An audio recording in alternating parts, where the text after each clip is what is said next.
Hello, everybody. I just wanted to take a moment to share a devotional thought with you now that we've gotten back into school and we're getting back into our daily routine with school. All those people that fill those different roles, whether that's student, faculty, whatever role you fill at school, I just wanted to take a moment to share a devotional thought with you that is for you, that is centered on your faith and how you show it at school. I want to talk a little bit about light. In a world where true Christianity isn't a popular thing, it's very hard for true Christian lights to shine, for us to show that light of God, that light of Christ through us. It's getting harder and harder. It's getting tougher and tougher. But there is hope and there is a way to burn brighter. And I want to talk a little bit about that in this video.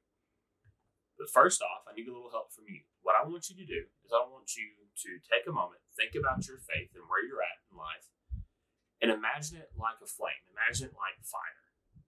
Imagine it either as a roaring flame, if you think your faith is on fire and you're doing everything you're supposed to do, or maybe you're struggling in your dim little candle.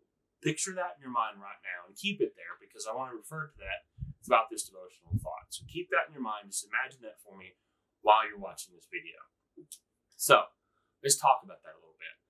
When it comes to your faith, what kind of light are you? First one, like I mentioned, that roaring flame. Are you the Christian that's doing everything right? Are you doing everything you're supposed to do? You're showing that light. You're defending the Bible.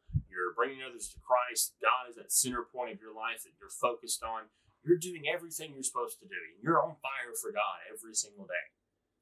If we're honest with ourselves, even if we think we're doing everything right, there's always room to improve. There's always ways to grow. There's always ways to burn brighter. There's always ways to be a better Christian, to improve our faith. The second one, like I mentioned, is that dim candle. That dim flame that's on the end of that wick of that candle. The wax is all melted and it's just struggling to stay lit. It's getting really hard for it to stay burning. So are you struggling in your faith? Are you that one? Are you struggling to burn bright for God, to be on fire for Him, to be excited, to show others Christ's light through you? Is that getting harder and harder for you for some reason? Whatever issues you may have in life, whether that's a bad friend group or that's life is busy and it's just hard for you to stay focused on God when you've got so much other things going on. What is in your life that's making it so dim, making your fire so dim? And the third one can really be split into two parts. It's that somewhere in the middle, that middle ground area. Because that can represent two different people. Someone who was that roaring flame who's now sliding down and getting dimmer and dimmer and dimmer and becoming closer and closer to that dimly lit candle. Or someone who's that dimly lit candle who's now that burning flame. That's two different people at this little intersection that they don't know which way they're going. And we like to focus on extremes. This group gets lost a lot of times because we want to focus on the extremes. The ones who are the roaring flames, we're excited for them because they're doing everything they're supposed to do. They're checking all the boxes. They're making sure they're being the Christian they're supposed to be. They're excited about God. They're excited about church. They're excited about their faith. And we're excited for them. We're excited for them. We're so happy that they're doing that kind of stuff, that they're doing what they're supposed to do. Or we see that person who is that dimly lit candle, and we want to reach out and help. We want to help them through whatever struggles that they're going through, whatever's going on in their life. We want to help them burn brighter. And both these things are good. I'm not saying they're bad, but we focus on them a lot more. These people that are in the middle ground, we sometimes lose. They get lost in the mix because we're not focusing on them. We're not helping them burn brighter. And a lot of times that can determine which way they go, whether they become that roaring flame or they become that dimly lit candle. It just depends on our reach to them and if they can help themselves out of it. So, which one are you? Think about those for a second. Where are you at in your faith? Now, think about what your light is showing. No matter how big or small a light is, it always shows something. If we're talking about light, that means we're lighting up something. That is literally what light means. It shows the darkness. It brings light to the darkness. So, we're going to look at Matthew chapter 5, verses 14 through 16. And I'm going to read that. But that is again Matthew chapter 5, verses 14 through 16. And it says, "You are a light of the world. A town built on a hill cannot be hidden. Neither do people light a lamp and put it under a bowl. Instead, they put it on its stand, and it gives light to everyone in the house. In the same way, let your light shine before others, that they may see your good deeds and glorify your Father in heaven.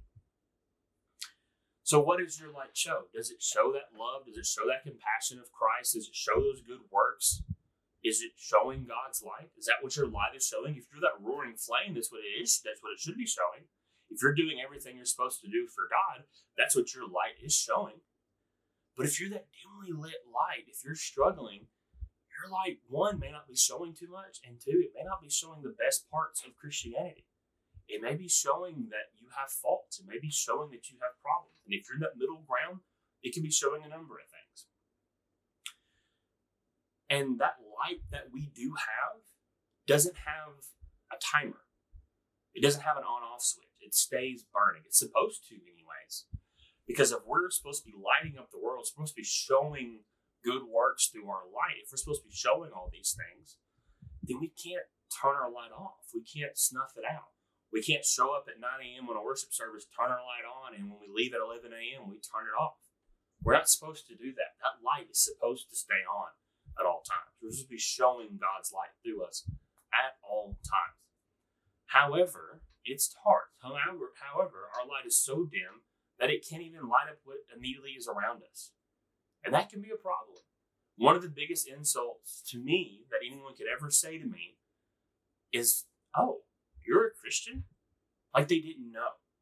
That just hits so much in the heart, and that hurts. Because if your light for God, if your faith is not strong enough, you're not showing that to people, even in your immediate circle, your light is not lighting up what's immediately around you, and they don't even know you're a Christian, that should hurt you if someone said that to you. That's insulting because you've not done what you're supposed to do as a Christian. You've not shown that light. You've not been that roaring flame for God around these people that you should be. So we have to keep that flame going. We have to keep stoking that flame. It has to be our top priority that we have our faith as burning, as bright as it possibly can. So what do we do to keep that light going? Well, first off, I want to talk about working on yourself.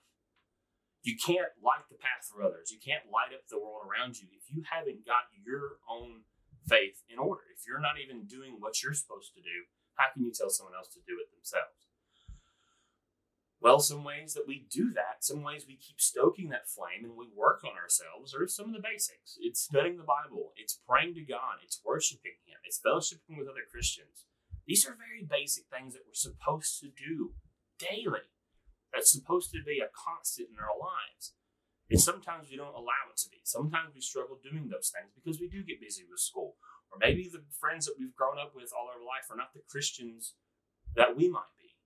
And that's tough. That's hard. That's very tough to admit and deal with a lot of times when friends are not on the same page as you when it comes to your faith.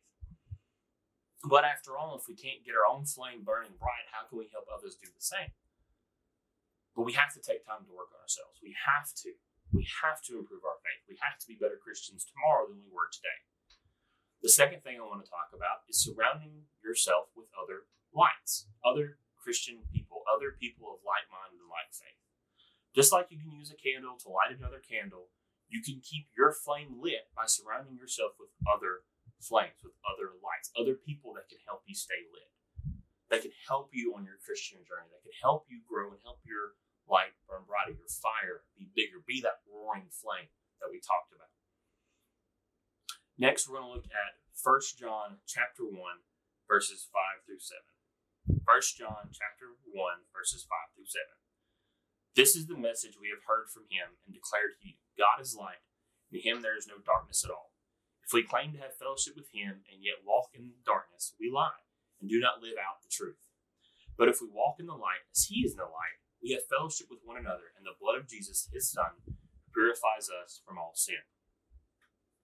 The last point I want to make is that the first part of that group of verses. Look to God. Look to Christ. Look to the Word. He is in the light. We should walk in the light. There's no darkness there. God's light is always shining. It's always burning bright.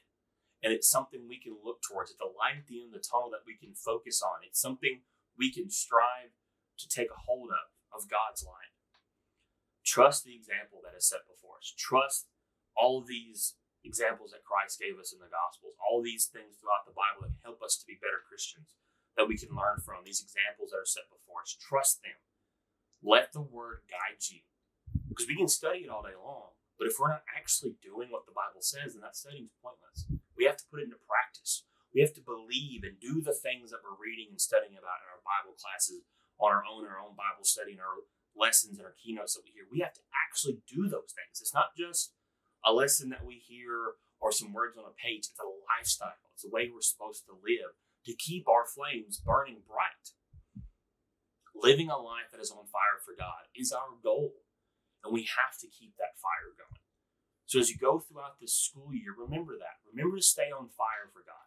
Remember to be that light for others and to show people through your actions, through your deeds, through your words, the way you carry yourself, show them that Christian light. Show them God's love and compassion and mercy and grace and all these great things about Christianity and our faith. Show them by burning bright. Show them through your own light. Become that roaring flame, that person that's on fire for God. Become that, because that's what we're supposed to be. But know that if you're not burning bright, if you are that dim candle, if you are the one who's struggling, there's people that can help you stay lit. There's people around you in your school. You just have to find them, or even in your church home. There's people around you that can help you. There's people around you that can help you stay lit. And if you're in that middle ground, you're trying to figure out where you're at. If you're on the up, if you're trying to be that roaring flame, or you're shrinking down and becoming that dim candle, the same thing applies to you. If you're in that middle ground, there's people there that will help you. Turn to the Word. Turn to your Christian brothers and sisters. Turn to God, most importantly. Pray to Him, ask for help, and strive to be that Christian light for everyone around you. I hope everyone has the best school year that they can have. Good luck to our teachers and our faculty members as they prepare to help young minds, to mold young minds to be better men and women.